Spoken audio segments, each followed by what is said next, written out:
Ride till I can't no more. I got the horses in the back. Horse stock is attached. Langsung saja tanpa berlama-lama, kali ini kita akan melihat film yang berjudul Marionette yang dirilis tahun 2018.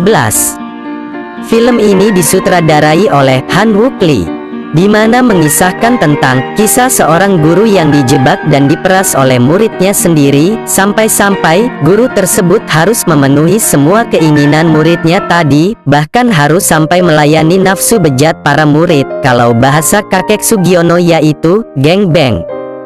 Karena jika tidak menurutinya, si guru diancam akan dipermalukan dan karirnya akan hancur berantakan. Sadis dan tidak berkeprihewanan. Sekarang, siapkan tempat duduk Anda, jangan lupa kunci pintu semua, dan jangan lupa matikan lampu. Mari kita 86 di tempat. Cek kicrot.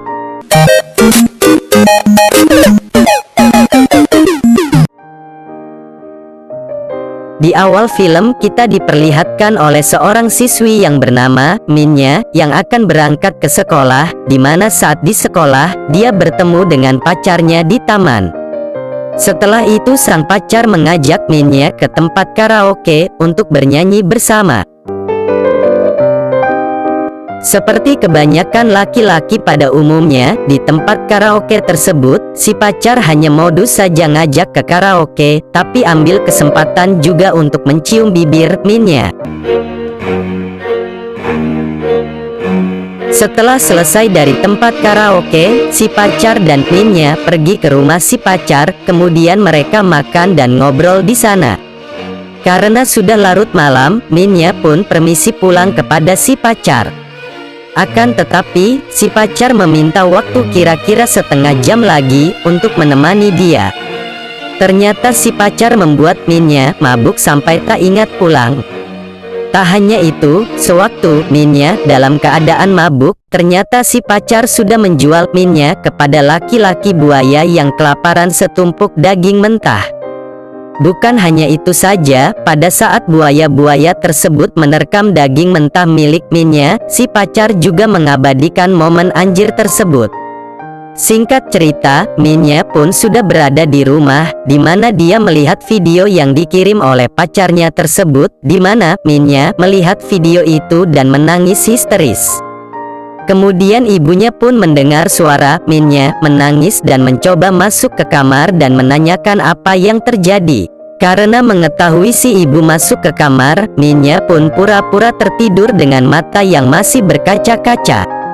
Di pagi harinya, Minya minta pindah tempat tinggal ke Seoul karena dia merasa malu dengan kejadian tadi malam. Akan tetapi si ibu bertanya, mengapa harus pindah ke Seoul? Minya pun terdiam dan langsung pergi ke sekolah. Pada saat pulang sekolah, di perjalanan, Minya dicegat oleh pacarnya tersebut dan mengancam Minya akan menyebarkan video mesum miliknya kepada umum. Karena takut akan ancaman tersebut, Minya pun menuruti apa kemauan pacarnya tadi, sampai-sampai ia rela digilir atau digangbang untuk kedua kalinya. Keesokan harinya, polisi pun datang menemui ibu Minya dan memberitahukan kabar buruk bahwa polisi menemukan video rekaman anaknya yang telah digilir oleh beberapa lelaki. Mengetahui hal tersebut, si ibu menangis histeris dan meminta kepada polisi untuk menangkap semua pelaku dan menghukumnya seberat-beratnya. Singkat cerita, semua pelaku telah tertangkap. Minya dan ibunya pindah ke Seoul dan juga Minya mengganti namanya menjadi Seorin. Beberapa tahun berlalu, kini Seorin telah menjadi guru SMA di sebuah sekolah. Pada saat jam akan pulang sekolah, Seorin meminum minuman yang ada di meja kerjanya, sehingga dia pingsan dan tidak sadarkan diri. Beberapa waktu kemudian, setelah dia tersadar, dia melihat kedua pergelangan tangannya memerah seperti habis diikat. Beberapa hari kemudian, Seorin mendapat kiriman video dari seseorang yang tidak dikenal, di mana di dalam video tersebut Seorin melihat dirinya telanjang tanpa busana sewaktu berada di sekolah. Sehingga dia merasa takut dan cemas oleh teror dari laki-laki tersebut. Oleh karena itu dia meminta kepada petugas CCTV untuk memeriksa video sekolah, akan tetapi petugas mengatakan semua video telah dihapus karena sudah seminggu yang lalu. Karena merasa cemas akan video telanjangnya tersebut disebarkan, kemudian Min-nya menelpon ibunya untuk meminta nomor polisi.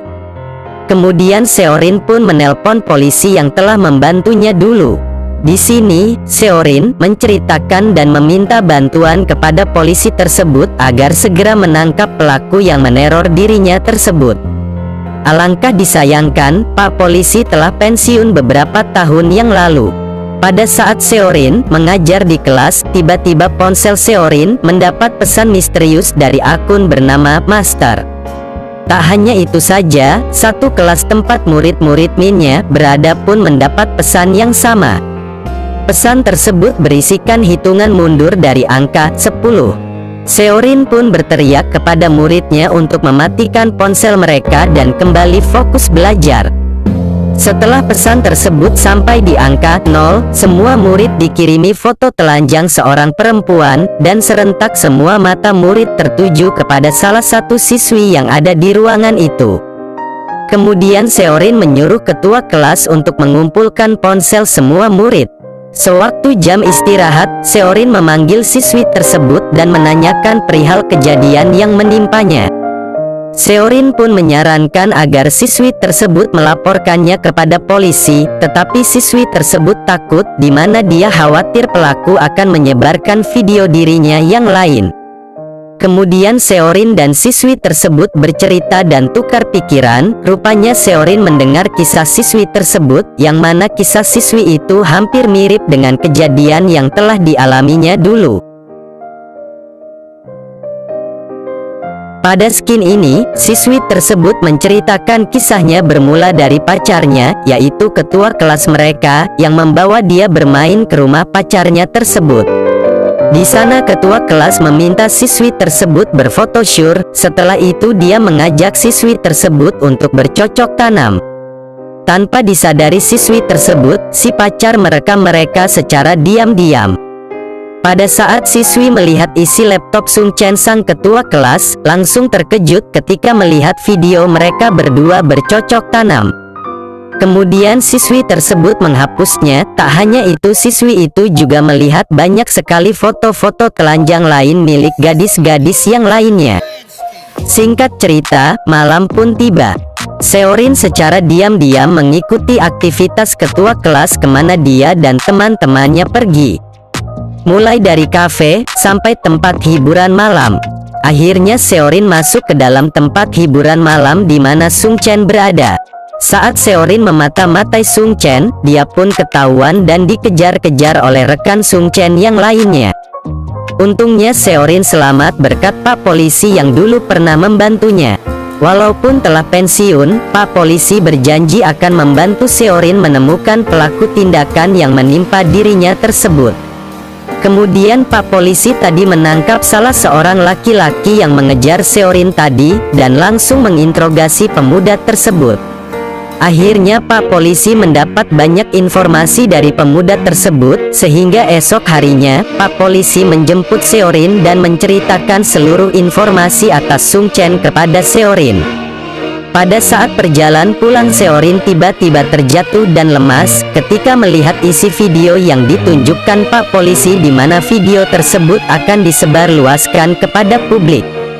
Saat di rumah, Seorin yang sedang mandi dikirimi sebuah video yang berisikan siswinya yang diikat dan dilecehkan oleh beberapa laki-laki yang juga adalah peneror dirinya tersebut. Di dalam pesan tersebut mereka menyuruh Seorin datang ke gudang tua seorang diri, jika ingin siswinya, si Chin, selamat. Kemudian Seorin pergi menuruti pelaku teror tersebut dan meminum obat tidur saat di sana. Setelah sadarkan diri, Seorin melihat beberapa laki-laki yang mana salah satunya adalah muridnya sendiri, yaitu sang ketua kelas, Sung Chen. Kemudian Seorin meminta agar mereka membebaskan si Chin, siswinya tersebut.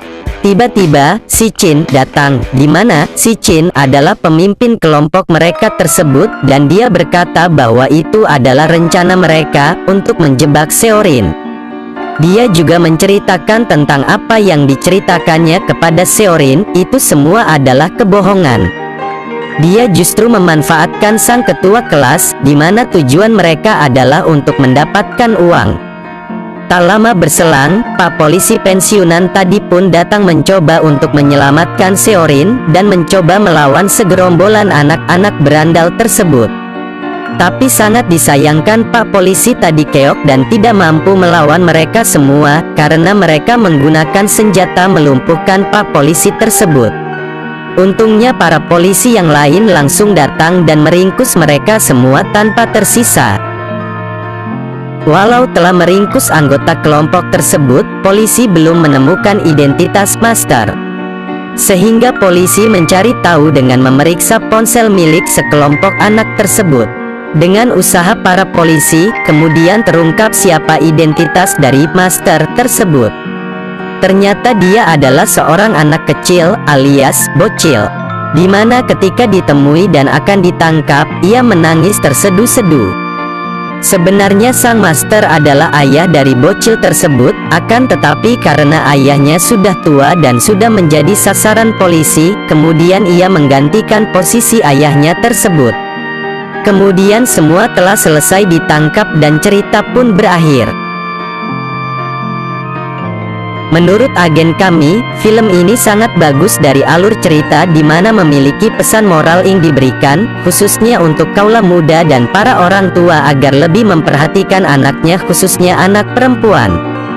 Khusus untuk movie mania yang masih gadis, kami menghimbau untuk lebih berhati-hati kepada orang lain dan jangan terlalu mudah percaya walaupun itu pacar sendiri.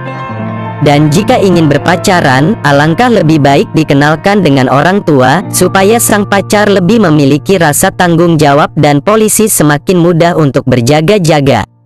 Dan jika Anda dibawa ke rumah sang pacar dengan kondisi sepi dan hanya setan sebagai orang ketiga yang menyaksikan, alangkah lebih baik tolak secara halus ajakan pacar Anda tadi, supaya tidak kemasukan roh halus di ending cerita. Jika Movie Mania memiliki saran film yang ingin dikupas, silahkan tulis di kolom komentar, dan jangan lupa untuk subscribe, like, dan komen serta aktifkan loncengnya agar Anda semua tidak ketinggalan akan video dari kami yang terbaru.